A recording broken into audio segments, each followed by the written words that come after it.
Knitters and crocheters know how lucky we are to have this super skill during this difficult time.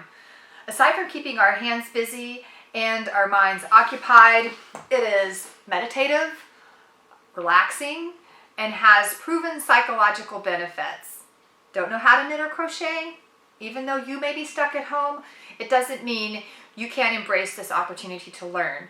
Our beginner classes are already designed for in-home learning. We are making the video portion that accompanies our signature beginner boxes available to everyone, including an entire section on how to fix simple errors.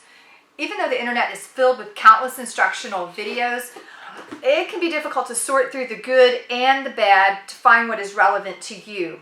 We know what we're doing. We have taught countless people how to knit and crochet over the past 27 years. And we're excited to bring our in-home learning instruction to you.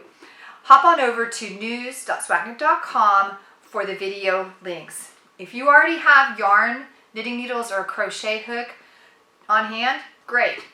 Otherwise, we can pop one of our beginner boxes in the mail to you right away. Thanks for listening.